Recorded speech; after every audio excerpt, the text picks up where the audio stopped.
What's up, guys? This is Real Graphics here, or Real GFX, and I'm here with my first tutorial on this channel. And today it's just gonna be about something that I've recently started doing, just this week or so. But I've gotten my head pretty much wrapped around it, so I wanted to bring a tutorial for this channel. So today it's gonna be about graffiti slash signatures in Adobe Illustrator. Like this one, I also made another one for a couple other ones saying just different words, but this one is one that I made for my friend in real life, so I'm just gonna get right into it. So we're gonna make a new document, Control N. I'm just gonna make it desktop size 1280 by 720 just to give me some workspace. So we're gonna go straight off the bat, just go to the paintbrush tool, and what you're gonna do is click down this right here where it says 10-point round. It might be on this one right here, 3-point round. Just double click this icon right here and it'll bring up this brush options menu. So you're gonna leave all this right, but you're gonna change the roundness down to 50%, so it'll get it a little bit more like, oh, it'll get a little bit more calligraphy like, and you can bump up the size to 15 points. So, and then you also want to change the stroke weight to 3 or 2 depending on your size. That's what 2 looks like, and 3 is a little bit thicker. So I don't really know what I'm gonna write.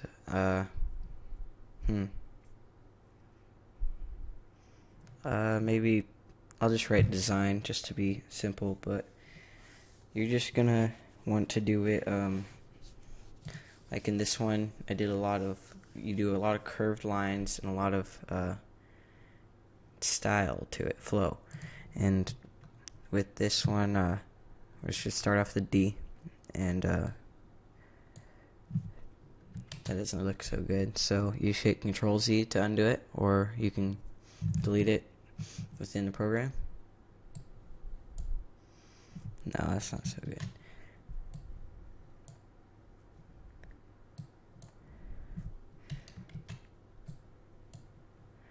So that would be a D right there, and that has a lot of flow to it. And then now if we move on to the E, we want to incorporate it into this, so curve it around like that, and then just, I might do a lowercase e right here. Just go around. And then for an S, I usually do something like this. I try and keep it a little bit more smooth, because in Illustrator, as you can see, you can mess around and then it smooths it out as soon as you finish. And even like that, you can sort of mess up some lines, so that doesn't look so good right there. So you try and smooth that stuff out. I really don't like this E or this S, but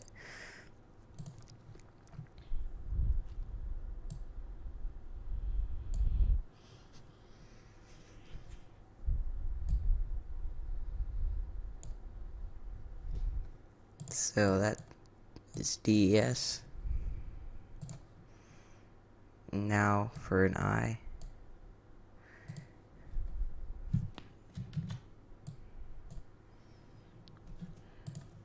And this is just what I would do. You guys don't have to copy this exactly. In fact, I don't recommend you copy this exactly, because that you always want to add your own little twist to whatever somebody shows you, and don't copy styles and stuff like that. So if we go to the G, that was sort of good, but I want to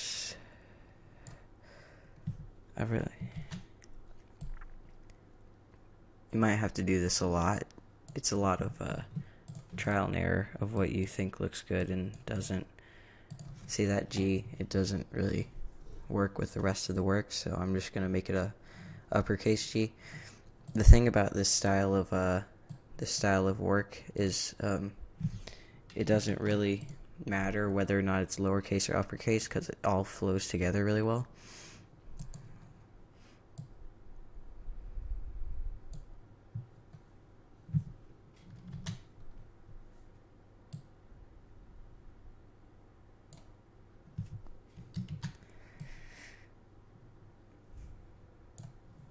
Alright, so now we have this all done. I'm gonna move it over a little bit, and whenever you're doing multiple letters that are the same, so in design I have two eyes, you always want to change them up and make them different, possibly even change the case, like uppercase and lowercase, just to give it a little bit of variety. Don't ever copy and paste it, because that makes it look like you're just using a font or something when you're not. So here I'm actually going to make it an uppercase I. And what you can do in Illustrator, which is really good rather than doing it in Photoshop, is you can actually move around each of these pieces. Now in Photoshop you'd have to actually make a new layer for each of these pieces of the letter, but in Illustrator you can just click and drag around and it'll give you each piece. See, here are all the paths, and also in Illustrator it's all based on paths instead of pixels, which means that you can resize this down as much as you want and it won't get any more low quality. That didn't really make sense, but now we're I don't need I'm not it's late right now. Did not need two eyes, but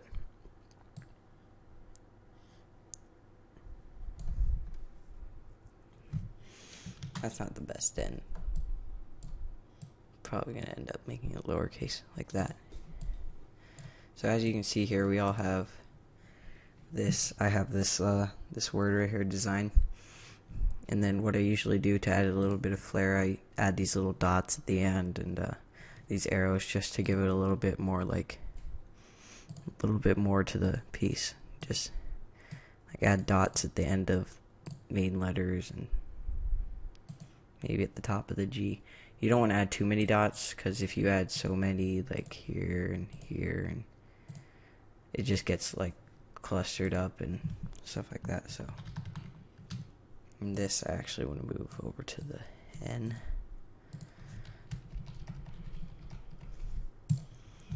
And then now I want to do some arrows to underline it and such. So maybe a line like that. And then at the end of it, you're going to do a little arrow to add a little bit of style to it. And then we could make one like here.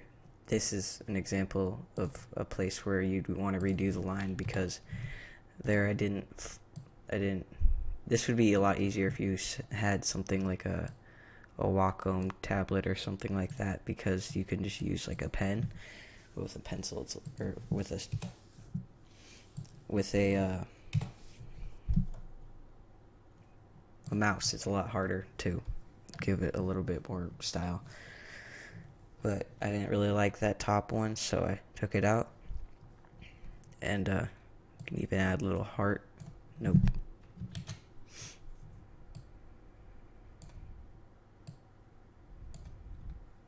That doesn't look good at all.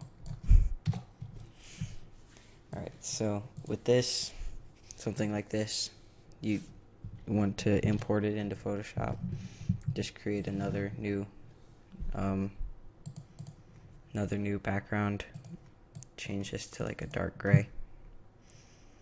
And what you can do is, you don't have to save this or anything if you don't want to, but you can just select everything and drag over the Photoshop thing. If you're on a Mac, that works the same way. You just drag over that icon down at the bottom toolbar. And now what I usually do is I bring up rulers in this, bring them to the middle. They snap into the middle of the work, and center align that. And then you can do control semicolon or command semicolon in order to remove them and show them again. And what you can do here is control J, and then down 2 over 2 or something like that, and then you just rasterize the layer, and then you hold control or command over this little icon so it gives you the dotted box, and click on it so it selects it, and then go to your duplicated layer and delete it. And then when it doesn't show much of a difference now, but if you go down and over one and down and over one again, it gives it a little bit of a cool effect. And what I usually do is I do a color overlay on this one, and I just do it like a color. So here I'll do a pink or a purple. And then also on the this, you want to do a color overlay and do like a light gray or white depending on the background that it's on. Just go a little bit lighter than that because of the pink, just to bring it out a little bit. And then another thing that you could do is put a stroke on it and make it about 5, or no, not that. You want to merge these layers so they're one object, and put a drop shadow on it, and set the distance to 0, this to 10 or 15, or actually just about 50 or so. And then you just want to leave all these settings and that. And then for the background, I'm not going to really do that. I just wanted to show you guys this. This has just been my first tutorial on this channel. If you could just leave some comments below telling me what you guys want to see for more tutorials, if you want to see more tutorials, or if you just want me to keep doing speed arts and stuff. Just see you later.